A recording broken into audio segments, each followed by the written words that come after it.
हम सब ने महाभारत की कहानी और उसके पात्रों के बारे में कहीं ना कहीं से अवश्य ही पढ़ा और सुना होगा। लेकिन महाभारत युद्ध के बाद मरे हुए योद्धाओं और सैनिकों की पत्नियों का क्या हुआ होगा, ये सोचने वाली बात है। दोस्तों, युद्ध किसी का भी हो और किसी भी कारणवश हुआ हो, परंतु उसमें सबसे बड़ा नुकसान युद्ध में मारे गए सैनिकों की पत्नियों का ही होता है।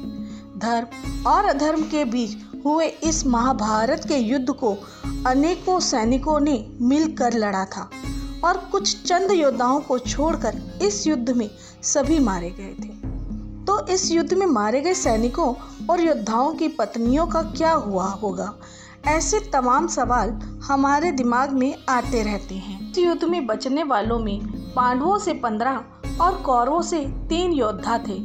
इस तरह इस युद्ध ने पूरे भारतवर्ष को लगभग योद्धा विहीन कर दिया।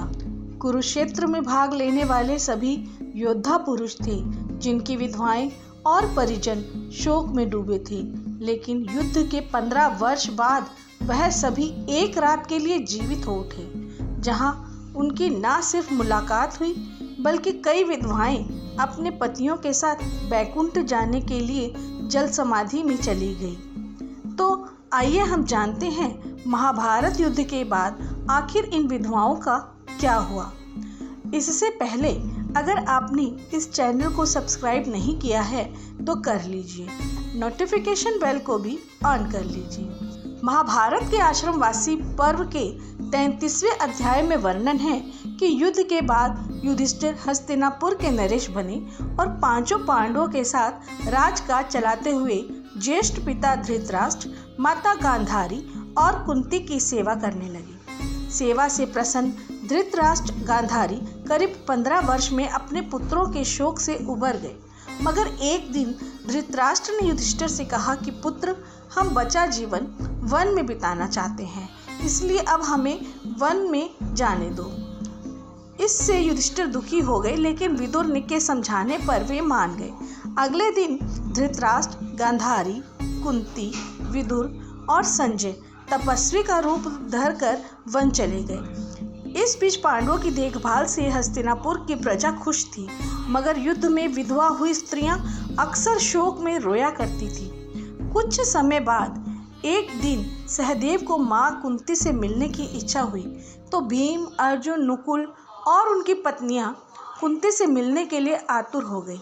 अगले दिन पांडव द्रौपदी को लेकर वन के लिए निकले तो हस्तिनापुर निवासी भी साथ हो लिए। इनके साथ ही उन योद्धाओं की विधवाएं भी थीं, जिनके पति महाभारत युद्ध में मारे गए थे। वन पहुंचकर जनता भी धृतराष्ट्र और कुंती के आश्रम के आसपास रहने लगे। इसी बीच एक दिन महर्षि वेदव्यास पांडवों से मिलने आश्रम आए, मगर यहाँ पांडव सहित हस्तिनापुर के निवासियों को परिजनों के शोक में डूबा देखकर कहा कि आप लोग वीर गति को प्राप्त परिजनों के लिए शोक न करें, वे सभी स्वर्ग या फिर दूसरे लोकों में सुखी हैं। व्यास की इन बातों का लोगों पर असर नहीं हुआ। इस पर महर्षि ने कहा कि आज रात मैं आपको परिजनों से मिलवाऊंगा। तब धृतराष्ट्र और गांधारी ने युद्ध में मृत पुत्रों और कुंती ने कर्ण को देखने की इच्छा प्रकट की। द्रौपदी आदि ने भी कहा कि वे भी अपने परिजनों को देखना चाहती हैं। आश्रम गंगा तट पर था। सूर्यास्त होने से पहले महर्षि वेदव्यास सभी को लेकर गंगा तट पहुँचे। फिर सूर्यास्त के बाद उन्होंने महाभारत में मारे गए योद्धाओं का आह्वान किया। इसके बाद एक एक करके योद्धा गंगा जल से निकलने लगे।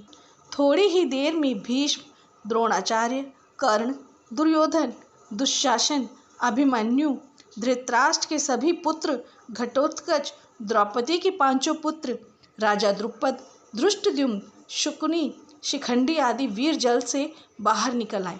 महर्षि वेदव्यास ने धृतराष्ट्र गांधारी को दिव्य नेत्र दिए। मृत परिजनों को सामने खड़ा देख पांडव समेत हस्तिनापुर के सभी निवासी खुश हो गए। फिर सभी ने परिजनों से बात की।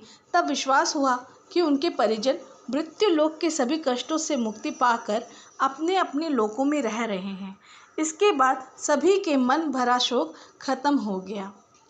एक रात की मुलाकात के बाद मारे गए ये योद्धा एक एक कर गंगा जल में डुबकी लगाकर गायब होने लगे। यह देखकर महर्षि व्यास जी ने विधवा स्त्रियों से कहा कि जो स्त्रियां पति के साथ उनके लोक जाना चाहती है वे गंगा जल में जीवन त्याग सकती हैं। इतना कहते ही सभी विधवा स्त्रियों ने गंगा जल में डुबकी लगाकर जीवन त्याग दिया और पति के साथ परलोक चली गई। दोस्तों, आपको ये जानकारी कैसी लगी कमेंट बॉक्स में अवश्य बताएं।